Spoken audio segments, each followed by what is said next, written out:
अस्सलाम वालेकुम, मैं मोहम्मद अख्तर तो सर पे यूट्यूब चैनल ट्रैक्टर चेक दा आगाज़ तो बिस्मिल्लाह अंजाम खुदा जाने जिता बेर होवे उथा ही खैर होवे वसदे रहो हंसदे रहो। थोड़े आस्ते अज मैं त्रै ट्रैक्टर गिन के आ गया। एक फीएट 640 1999 मॉडल, एक 2019 मॉडल ते एक गाजी 2009 मॉडल। त्रै ट्रैक्टर रिव्यू करे सां ते थोड़ा अपना चैनल है ते इसे चैनल नू तुसें जल्दी ना सब्सक्राइब कर देसो। पहले सब्सक्राइब करे सो बाद थोक दिखाने ट्रैक्टर ये सब्सक्राइब कर छोड़ो ते बाकी 99 मॉडल का व्यू करे सो, बाकी थोक और गाजी का भी करे सो ते 640 का करे सो, गाजी का करे सो। ट्रैक्टर आज वीडियो बड़ी मज़ेदार हो, वीडियो सोने ट्रैक्टर मुनासिब कीमत है। ट्रैक्टर भी चंगे जेनवन टोटल जेनवन ने। ये 99 मॉडल ये शौक रखते ये 99 मॉडल है। उस तो बाद थोक 19 मॉडल बंद दिखाए सो, हाले तक चाबी न लगी हो सी 19 दिखाए सो। उस तो बाद थोक एक गाजी दिखाए सो ग्रीन बेहतरीन ट्रैक्टर है।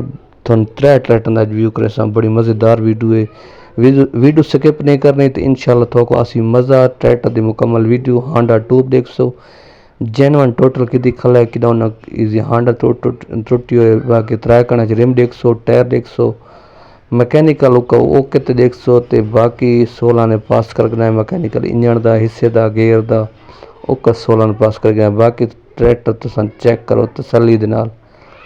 ये 99 मॉडल ट्रैक्टर फॉर सेल है, जिस मैंने पसंद आए रबता करे।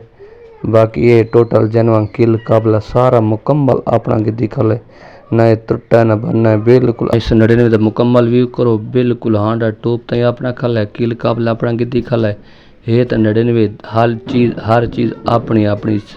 बाकी ट्रैक्टर देखनो मुकम्मल कंडीशन चेक करनो। ये 99 मॉडल थानू दिखाते पे ये ब्लेड मालिक नहीं दींदे ते टायर थोड़े सामने ते कंडीशन थोड़े सामने ते लुक ट्रैक्टर सामने ते ट्रैक्टर बड़ा चंगा है। तले भी रंग चंगे उत्ते भी चंगा ट्रैक्टर तस्वीर देख सकते वे। बाकी ट्रैक्टर भी मज़ेदार, जिस दिन पसंद आए वो रब्ता करे सत बिस्मिल्लाह जी आया नू ट्रैक्टर दे दिया सो इंशाल्लाह मज़ा आसी। कंडीशन मुकम्मल तो कोई ट्रैक्टर दिखाने पाए थे इंशाल्लाह टाइम टेबल दे तुम वीडियो दिखाए सो। इंशाल्लाह वीडियो मुकम्मल लेटी करो, वीडियो छोड़ी न करो, अगे पीछे न कीजिए करो। इंशाल्लाह ये ट्रैक्टर खड़ा 99 मॉडल त्रै कड़ा रिम में कीमत थोक दस देव कि माले जी डिमांड करेंगे वो थोक दसण वाला कि नंबर पंजाब का मैकेनिकल चंगा है तो डिमांड जी मालिक 18.5 लाख रुपया दें। 18.5 लाख रुपया 99 का कमी पेशी लाजमी करे से। ट्रैक्टर बहुत चंगा है तो कमी पेशी कर दे से। कंडीशन थोड़े सामने आ गए, लुक मुकम्मल तुम देख दी ट्रैक्टर की देख दी बेहतरीन ट्रैक्टर है 99 पक्का है। इस तो बाद थोड़े वास्ते गिन के आ गए ट्रैक्टर वड़ा फीएट 640 2019 मॉडल है त्रै कणा च रिम ते बाकी ट्रैक्टर बड़े शौकी है। बंद है, हाले तक चाबी नहीं लगी, बिल्कुल टोटल जेनवन है। ते किथाई ना इंजन खुला है, ना हिस्सा खुला है, ना ब्रेक खुली है, ना क्लच जोड़ खुला है, कोई चीज़ भी ट्रैक्टर को नहीं खुली हुई। बाकी शो थोड़े सामने 16 ने पास कर सकते वे, तले 15.5 ने पास कर। बड़ा शौकिया ट्रैक्टर है 2019 मॉडल ते ट्रैक्टर तो चेक करो तसली नाल कंडीशन तो लिखे पे। ये 2019 मॉडल टायर भी चंगे रिम भी त्रै कणा च टोटल जेनवन ट्रैक्टर है तो शौकिया ट्रैक्टर है। जिमें हूँ तस्वीर देते पे इन यार हाले तक खल है, इन ना खोला ना पट्टा है, बेहतरीन बिल्कुल जेनवन टोटल खल है। बैटरी सलफ स्टार्ट है, मैकेनिकल चंगा है, शौकी बंदे को खड़े अंदर गिराज दी लुका खल है। जिस मैंने पसंद आवे रबता करे सत बिस्मिल्लाह जी आया नू उन्होंने घिन के देसो तो ट्रैक्टर तुसा मुकम्मल वीडियो डिठी करो ना इवें दे आंदे तो इंशाल्लाह दिल भी खुश थी आंदे तो ये दे गिनो।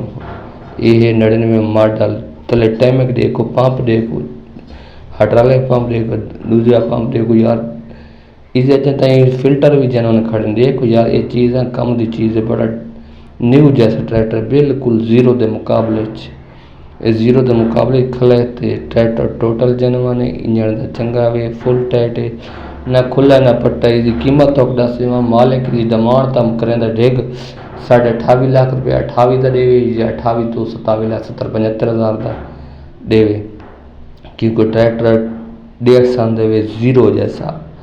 ये हाले तक चाबी कौन लगी देख सकते वे, कंडीशन तले देखो ना पंप वगैरह दी, हाले तक चाबी नहीं लगी टोटल जेनवन खलावे तो चाबी कौन है। 19 मॉडल 28.5 डिमांड है, कमी पेशी लाजमी कर रही सी। ये कंडीशन है ये हूँ तुम बैक साइड चेक करा देना। ये टायर देख सकते फिर ते बाकी माड़ी गार्ड वगैरह देख सकते हो ट्रैक्टर का। ये चीज़ बड़ी काम दी शौक है चीज़ गिनण वाले उन्नी मॉडल रखण वाले उहे राब्ता करन ते गिन वञन। ये बड़ा कम दा ट्रैक्टर है फॉर सेल है। तो ये देखो बैक साइड हाल है हुक वगैरह कौन लगी बिल्कुल ज़ीरो जैसा है।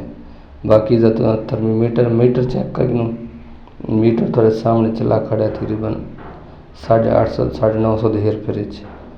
बाकी ट्रैक्टर को नहीं एडा खास चला। ये देगी कंडीशन मुकम्मल तुसा देगी दी कीमत तो दस दी है। बाकी तुसा इस तो बाद थोड़े से ट्रैक्टर होर गिन के आने वाला वो गाजी 2009 मॉडल गाजी 2009 मॉडल टायर तकरीबन 12 टायर बढ़से 13 ट्रैक्टर 13.5 ट्रैक्टर बढ़सी। ये ग्रीन है 2009 मॉडल ट्रैक्टर बड़ा चंगा है मैकेनिकली फिट है इंजन गियर हिस्सा ओके तो सी कंडीशन तुम देख सकते हो। डिमांड वगैरह तो दस देना जिस मैंने पसंद आए रब्ता करे सत बिस्मिल्लाह जी आया नू। ये गाजी चेक करो नंबर लगो है 2009 मॉडल है मालिक ये डिमांड के दो तो दस देना 9 मॉडल हो के टायर भी देते पे 13 ने टायर की दिखा है 12-13 ने टायर पक्के से। बाकी ट्रैक्टर तुसा चेक करो तसल्ली दे नाल। ये बैक साइड टोटल जेनवन न खोले पाटे बेहतरीन ट्रैक्टर है। ये बैक साइड की कीमत थोक नाल लस न जिस बन पसंद आवे वो आके ते घिन वने। ये चेक करो यार बेहतरीन बैक साइड चेक करके देना ये तसल्ली नाल देखो। अच्छा ये जी मालिक डिमांड कर दे थोक दस देव कि मालिक की डिमांड 13 लाख रुपये किंदे मौके ते थोड़ी बहुत कमी पेश कर वैसी। तो ये कंडीशन इस ट्रैक्टर की चीज़ जी फॉर सेल बैटरी भी नवी है मैकेनिकल भी चंगा इंजन गियर चंगा नंबर भी लगो है पंजाब का। तो बाकी ये कंडीशन टोटल जेनवन 13.5 ने पास है टायर भी 13 ने बढ़सन मैकेनिकल चंगा इंजन गियर चंगा। बाकी तो सारे देख दिए तो वीडियो चंगी लगे तो चैनल को सब्सक्राइब करे सो लाइक करो सो शेयर करो फेसबुक पेज को फॉलो करो इस नंबर पर रब्ता करो। अल्लाह हाफिज़।